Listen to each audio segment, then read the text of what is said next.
세상에 떠도는 기묘한 괴담들. 첫 번째 이야기. 서울 송파구 삼전동에서의 소름 끼치는 실화 사건. 송파구 삼전동 방화 살인 사건은 2003년 4월 6일 새벽 1시 송파구 삼전동 주택가 지하방에서 화재가 발생하여 방 안에 잠자고 있던 전 씨 25세와 전 씨의 여동생 22세, 그리고 여동생 약혼자 김 씨 29세가 사망한 사건입니다. 화재 자체는 빠르게 진압되었다고 합니다.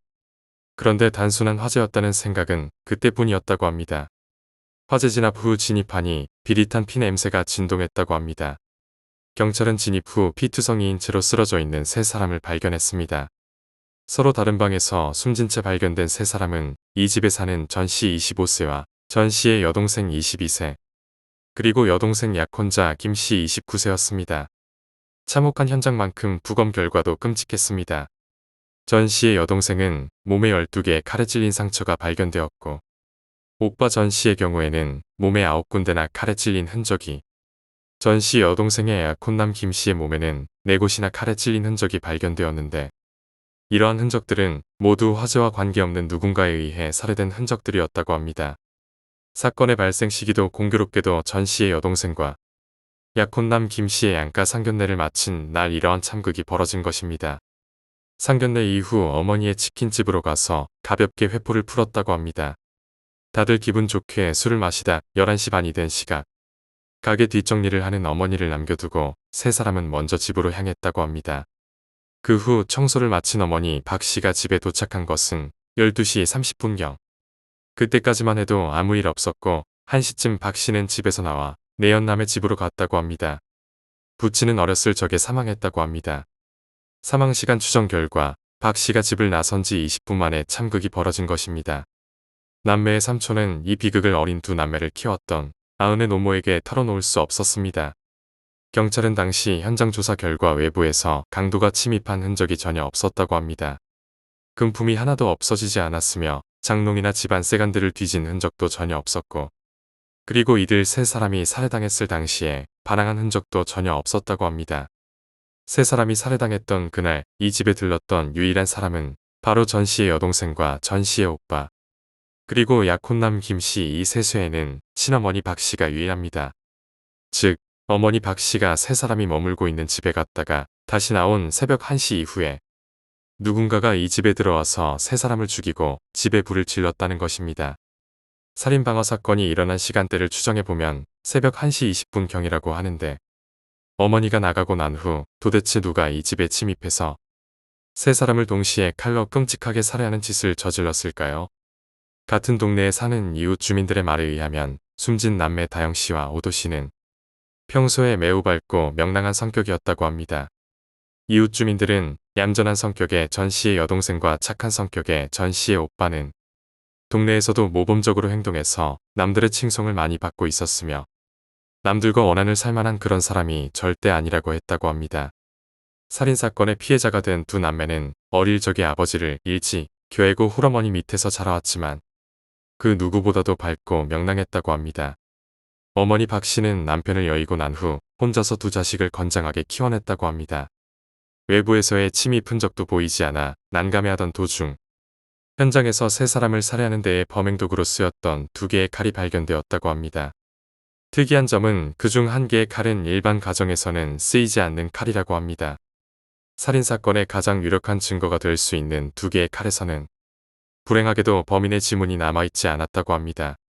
물로 칼을 깨끗이 씻어서 지문이나 유전자를 없애버린 것입니다. 또한 이 사건의 특이한 점은 살인사건 당시 애완견이 없어졌다는 점입니다. 전 씨 남매가 키우고 있었던 애완견이 사건 당일 호련히 사라졌다가 사건이 3일 지난 후에 동네에서 다시 발견되었다고 합니다. 전 씨 남매가 살고 있던 집은 다세대 주택으로 여러 채의 집들이 밀집하게 붙어 있어서 밤에 누군가가 소리를 지르면 이곳저곳에서 그 소리를 다 들을 수 있는 구조로 되어 있었다고 합니다. 그런데 세 사람의 살인이 벌어지던 날 주변에서는 그 어떤 사람의 비명도 들리지 않았다고 합니다. 또한 애완견이 짖는 소리도 전혀 없었다고 합니다. 만일 외부에서 침입한 낯선 사람에 의해서 살인 행각이 벌어졌다면 애완견이 심하게 짖어대는 것은 너무나도 당연할 텐데 말입니다. 그런데도 애완견은 전혀 짖지 않았다고 하며 살해 당시 세 사람은 아무 소리도 지르지 않았고 살인범에게 반항한 흔적도 거의 없었다고 합니다. 참으로 이상한 살인사건이 아닐 수가 없습니다.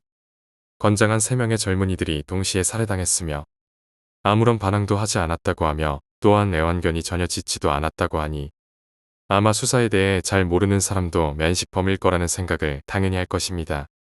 범인은 아마도 외부 인사가 아닐 것 같습니다. 범인은 필시 애완견과 무척 친한 관계에 있는 사람이라는 점이 중요할 듯합니다. 또한 범인은 전 남매와도 무척 친밀도가 높았던 사람이라는 것을 쉽게 알 수가 있습니다. 젊은 사람 3사람이 순식간에 모두 흉기에 살해당하였는데도 불구하고 비명이나 반항이 전혀 없었다는 것은 피해자의 입장에서는 그 범인이 자신을 살해할 것이라고 전혀 생각할 수 없는 완전히 안심하고 대했던 무척 친밀도가 강한 사람이라는 것을 반증하는 것 같습니다. 그렇다면 낯선 사람에게는 사납기로 소문난 애완견이 한 번도 짖지 않고 순순히 따라갈 수 있는 인물, 그리고 피해자 3사람이 완전히 믿고 전혀 의심하지 않았던 인물로 이들 3사람 주변에 누가 있을까? 그가 바로 범인일 것입니다. 친척도 아니라고 봅니다. 왜냐하면 지금같이 먹고 살기도 힘든 세상에 누가 친척 집에 할 일 없이 매일같이 드나드는 사람은 극히 드물 거라고 생각됩니다. 더군다나 이들 남매들은 형편이 넉넉하지 않고 오히려 가난한 편에 속했습니다. 그렇다면 범인의 윤곽은 더욱 좁혀질 수밖에 없습니다. 바로 피해자의 아버지나 다른 식구들 또는 피해자의 어머니로 범인은 점점 좁혀지게 됩니다. 아버지는 이미 오래전에 돌아가셨고 숨진 남매 이외에는 그 집에 같이 사는 또 다른 식구들은 없습니다. 이제 남은 유력한 사람은 오직 어머니 한 사람밖에 없을 것입니다. 두 남매와 약혼남이 살해되던 당시에 어머니 박 씨의 알리바이에서도 문제점이 발견되었다고 합니다. 어머니 박 씨가 3사람이 숨지기 전인 새벽 1시경에 집에 잠깐 들렀다가 다시 나왔다고 하며 곧바로 택시를 타고 신월동에 있는 내연남의 집으로 가서 지냈다고 합니다. 그런데 어머니 박 씨가 집에서 나와서 신월동 내연남으로 가기 전 1시간 정도의 시간이 비어 있었다고 합니다. 여러 상황을 볼 때 피해자들은 자신들의 친어머니가 자신들을 설마 살해할까 하고 정말 믿고 있었기에 칼을 가지고 있었을 텐데도 불구하고 전혀 무방비 상태에서 기습적으로 살해당한 것이 가장 유력해 보입니다. 숨진 전 씨 남매에게는 생전에 수천만 원대의 사채 빚이 있었다고 합니다. 두 남매가 숨지기 전에 가정 형편이 무척 어려웠다고 합니다.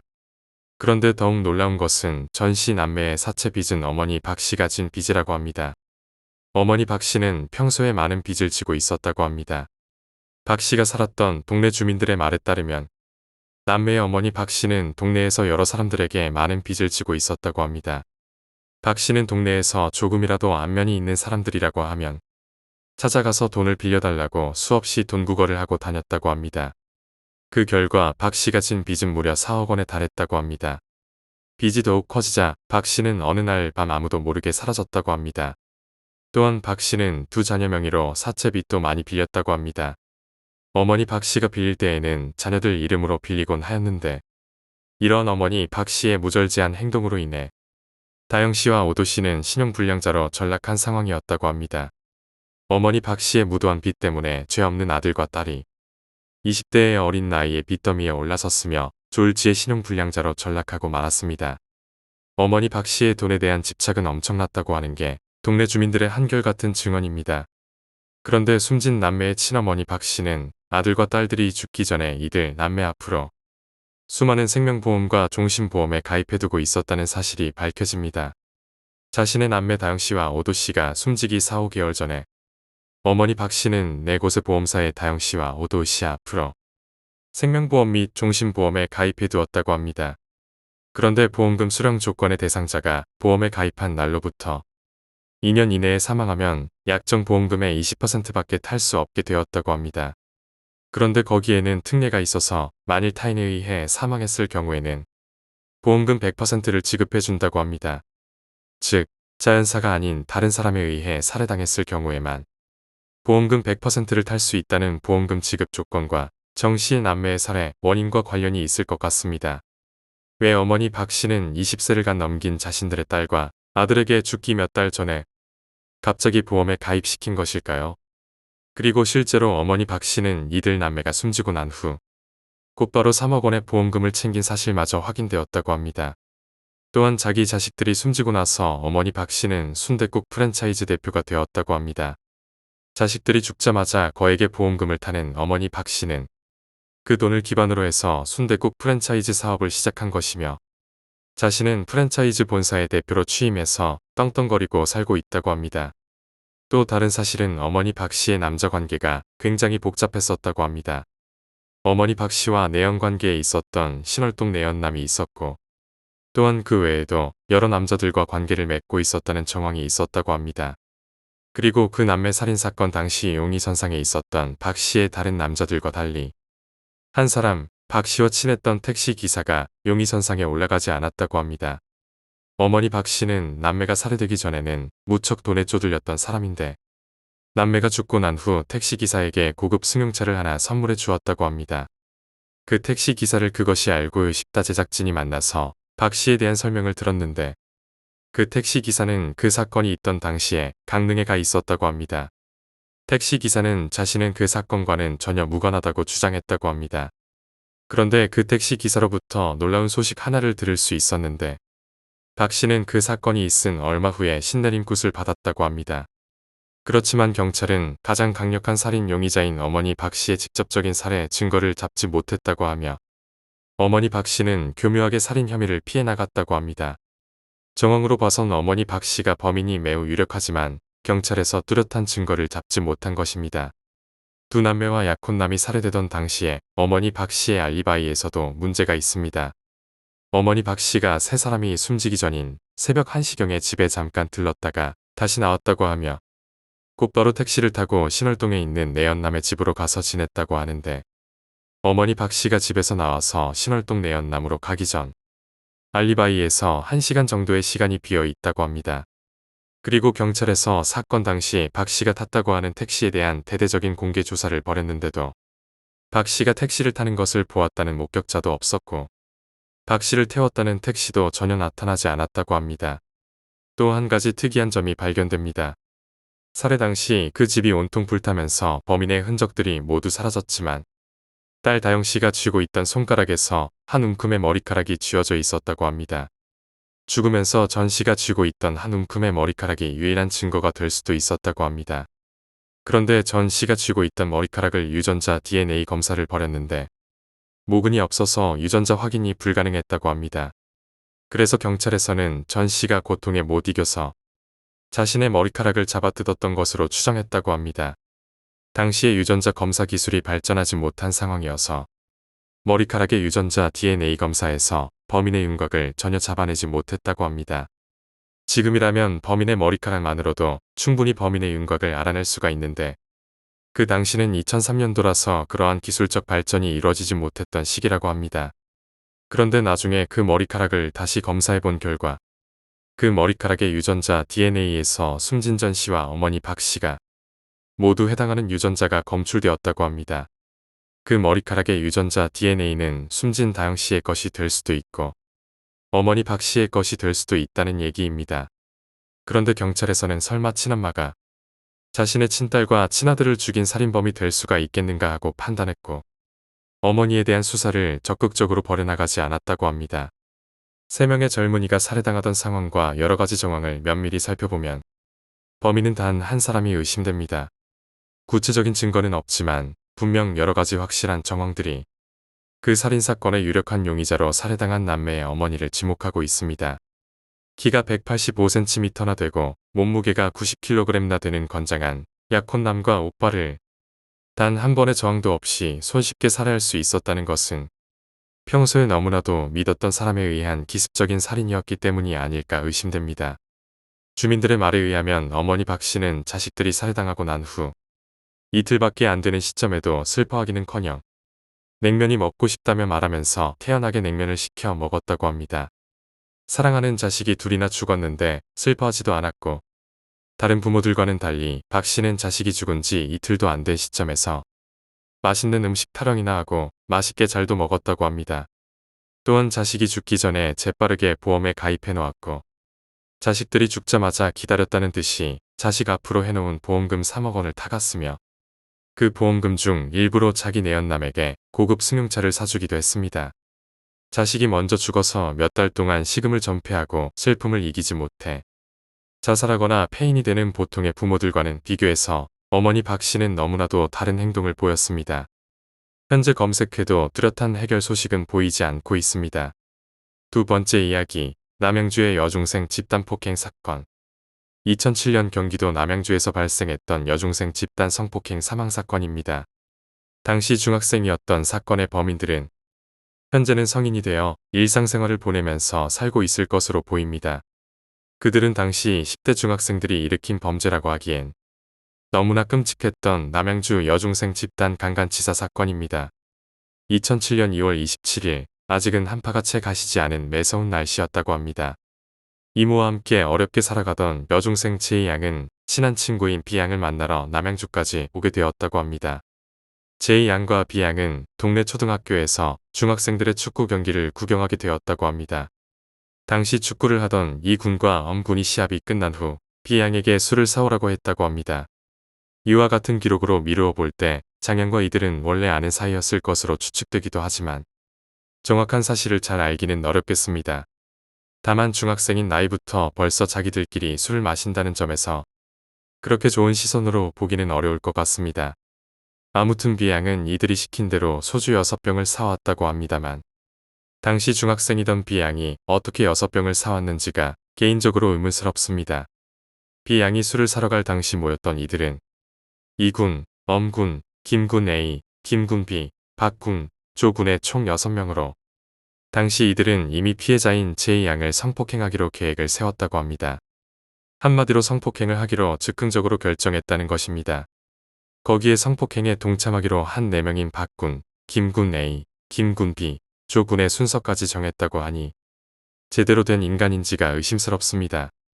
이들이 이런 끔찍한 생각과는 다르게 제이양과 비양은 이들이 그냥 재미있는 또래 아이들인 줄로만 알았던 것 같습니다. 이들은 곧 게임을 하며 술을 마시기 시작했다고 합니다. 이들은 제이양과 비양을 빨리 취하게 하기 위해서 일부러 의도적으로 이 두 명이 계속 걸리도록 유도해 나갔다고 합니다. 사실 이 두 여중생들은 술을 전혀 마시지 못했던 것 같습니다. 수사 당시 이 두 여중생들이 술과 함께 자신들이 먹을 음료수를 따로 사왔다고 합니다. 이를 볼 때 이 둘은 술을 전혀 마시지 못했거나 아니면 자신 있게 마실 정도로 저 당시 술에 익숙하지는 않았던 것 같습니다. 이들은 18시경 남양주시 진저읍 내곡 1리의 한 초등학교 야산에서 제이양을 먼저 취하게 만들었다고 합니다. 친구였던 비양은 제이양을 두고 먼저 귀가했던 상태였다고 합니다. 혼자 남겨진 제이양이 온전한 판단력을 상실하고 적극적인 반항조차 하지 못할 정도가 되자 이윽고 본색을 드러냈다고 합니다. 이들은 성폭행이 마치 놀이라도 되는 듯이 자기들끼리 낄낄대고 즐기면서 피해자를 농락했던 것으로 드러났습니다. 이들은 제이양이 몸을 가누지 못할 정도로 취하게 만든 후 자신들이 범행을 실행하기에 적절한 장소로 이동한 후에 범죄를 저지른 것으로 밝혀졌습니다. 당시 박군이 범행을 주도해 나갔던 것으로 알려졌습니다.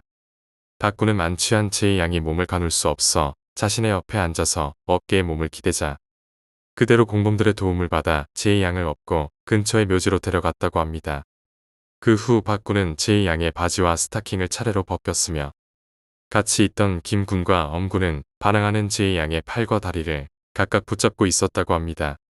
비록 제이양이 술에 취해 있었다고는 하나 여러 명의 남성들로부터 집단으로 성폭행을 당할 때 그 수치심과 공포는 이루 말할 수 없을 만큼 엄청난 것이었을 겁니다. 이들은 순서에 따라 한 명씩 제이양을 유린하기 시작했고 먼저 김군 A가 제이양을 성폭행합니다. 본래 박군이 먼저 성폭행을 하기로 되어 있었고 실제 먼저 시도를 했지만 긴장한 탓인지 발기가 되지 않아 순서를 바꾸게 되었다고 합니다. 김군 A는 성폭행 후 뻔뻔하게도 아무렇지도 않게 학원을 간다고 하고는 엄군과 함께 현장을 떠납니다. 그렇게 공범 2명이 사라지자 이들은 역할 분담을 위해 교대로 각각의 위치를 바꾸며 범행을 해나갑니다. 이번에는 김군 B와 조군, 이군이 피해자의 팔다리를 붙잡고 반항하는 제이양을 한거불능의 상태에 빠뜨린 후 박군이 성폭행을 시작합니다. 박군의 성폭행이 끝난 후 김군 B는 창피하다면서 그나마 편했던 박군을 제외한 조군과 이군을 아래로 내려보내고 성폭행을 시도했다고 합니다. 결국 박군이 혼자 제이양의 팔 다리를 붙잡고 김군비가 제이양을 성폭행합니다. 본래 조군까지 제이양을 성폭행하기로 했었지만 이때까지 위에 3명만 제이양을 성폭행하게 됩니다. 그것은 조군이 제이양을 동정했거나 양심의 가책을 느껴서가 아니라 다른 3명이 이미 성폭행을 한 것을 보고 뭔가 더럽다고 느꼈기 때문입니다. 지금까지의 내용만 봐도 이들은 정상적인 중학생들이었다고 보기가 어려운 것입니다. 이렇게 3명으로부터 성폭행을 당한 제이양은 탈진과 급성 알코올 중독 증상으로 인해 의식을 잃게 됩니다. 어쩌면 엄청난 공포와 고통으로 인한 실신이었을지도 모를 일입니다. 그러나 이들의 끔찍한 범행은 여기서 끝나지 않았다고 합니다. 의식을 잃은 제이양을 병원으로 데려가기는커녕 이들 김군비와 박군은 제이양을 들어서 인적이 드문 인근의 비닐 창고로 옮겨놓고 방치했다고 합니다. 아마도 이들은 자신들의 범행 사실을 사람들에게 들킬까봐 더 이상 이동시키지 못하고 방법을 찾으려 했던 것 같습니다. 그러나 애초 이들이 저지른 일들이 대책이 없이 짐승처럼 욕망을 배설했던 것에 불과했으니 적절한 대책이 있을 리가 없었을 것입니다. 21시 20분경 이 둘은 PC방에 있는 조군과 엄군을 데리러 갔다고 합니다. PC방에서 비닐 창고까지 가는 도중 박군의 시간이 늦었다며 먼저 집에 들어가고 나머지 김군비와 조군, 엄군만이 22시경 비닐 창고에 도착합니다. 그러나 이들은 자신들의 행위에 대한 심각성도 피해자에 대한 가책도 느끼지 못하는 그냥 인간 말종일 따름이었던 게 문제였습니다. 그렇게 다시 피해자를 본 김군비와 조군은 어처구니 없게도 또다시 욕정이 치밀어 오르기 시작했다고 합니다. 욕정을 참지 못한 이 둘은 이번에는 의식이 희미한 피해자의 몸을 손으로 유린하기 시작합니다. 한참을 그렇게 피해자의 중요 부위와 가슴 등을 만지던 김군비와 조군, 그리고 실컷 자신들의 성욕을 채우는 그들을 지켜보던 엄군은 의식을 잃은 제이양을 내팽개치고 귀가해버립니다. 이들이 매서운 날씨 속에서 의식을 잃은 제이양을 위해 해준 것이라고는 비닐 한 장을 덮어준 것뿐이었다고 합니다. 이들의 체포 이후 뜻밖의 사실이 하나 드러나게 됩니다. 사실 뜻밖에도 김군비는 그대로 집에 돌아간 것이 아니었습니다. 이 추악한 악마는 집으로 가던 중 다시 욕정이 치밀어 칠흑같이 어두운 밤에 피해자가 정신을 잃고 쓰러져 있는 비닐 창고를 다시 찾아갔다고 합니다. 그리고 아무도 없는 상황에서 김군비는 더 마음껏 제이양을 유린하기 시작합니다. 김군은 한 손으로는 제이양의 가슴을 누르고 다른 한 손으로는 제이양의 입을 막고 성폭행을 했다고 합니다. 이 때문에 사건 초기 제이양이 김군비에 의해 살해당한 것은 아닌가 하는 의심을 했었던 것 같습니다. 그러나 부검 결과 사인과 달라 김군비는 살해 혐의에서는 벗어났다고 합니다. 김군비가 확실히 살해를 한 것이 아니라도 어느 정도 제이양의 사망에 악영향을 끼친 것이 분명하고 어쩌면 이런 요인들이 복합적으로 작용했거나 또는 살려달라는 제이양의 간절한 요구를 묵살했을 가능성도 있을 수 있습니다. 그러나 이미 제이양은 사망했고 진실은 오직 김군비만이 알고 있을 것입니다. 김군비는 엽기적이게도 실신 상태 또는 그와 비슷한 상태의 제이양을 대상으로 성폭행을 마치자마자 제이양을 그대로 방치한 채 아무렇지도 않게 옷을 챙겨 입고 집으로 돌아갑니다. 그것도 제이양의 하의를 벗겨놓은 상태 그대로 놔두고 떠났다고 합니다. 결국 이로 인해 제이양은 28일 새벽 2시에서 4시 사이 저체온증으로 사망하게 됩니다. 사실 이들도 제이양이 사망할 수도 있다는 것을 어느 정도는 당연히 예상하고 있었다고 합니다. 검찰 조사에서 김군 A, 박군, 조군은 피해자를 그대로 놔둘 경우 죽을 수도 있을 것 같아서 불안했다고 진술했다고 합니다. 이들의 검거 자체는 제이양을 놔두고 먼저 귀가한 B양이 잃어버린 신발을 찾으러 갔다가 형사들의 눈에 띄면서 모조리 검거되었다고 합니다. 여기서 밝혀진 또 다른 사실이 성폭행을 저지른 이 학생들 중 3명은 이미 학교에서 절도 및 학교폭력으로 기소유예 처분을 받은 적이 있는 소년 전과자 상태였다고 합니다. 실제 판에서는 이들 범인들끼리 서로 책임 전가를 하면서 치열한 책임 공방이 벌어졌다고 합니다. 결국 마지막에 제이양을 성폭행한 김군비의 죄가 가장 큰 것이 아니냐는 게 중론이었다고 합니다. 김군비가 비닐 창고에서 제이양을 성폭행한 후 바지를 벗긴 채 그냥 놔둬서 제이양이 저체온증으로 사망했다는 것입니다. 그러나 재판부는 옷을 입었다고 사망하지 않았다고 볼 수도 없다는 점을 들어 성폭행을 저지른 4명을 모두 구속시켜버립니다. 다만 이들이 받은 형량은 상당히 충격적입니다. 마지막까지 제2양을 성폭행한 가장 악질인 김군비는 장기 3년 6월 단기 3년, 박군, 조군은 장기 3년 단기 2년 6월, 김군 A는 장기 2년 단기 1년 6월. 거기에 성폭행을 하진 않았으나 적극적으로 범행에 가담하여 이들을 도운 나머지 2명은 구속은 되지 않고 소년부로 송치되었다고 합니다. 이게 한 14세의 여중생을 집단으로 짐승처럼 유린하고 사망까지 이르게 한 대가라니 너무 관대한 처벌이지 않을까 싶습니다.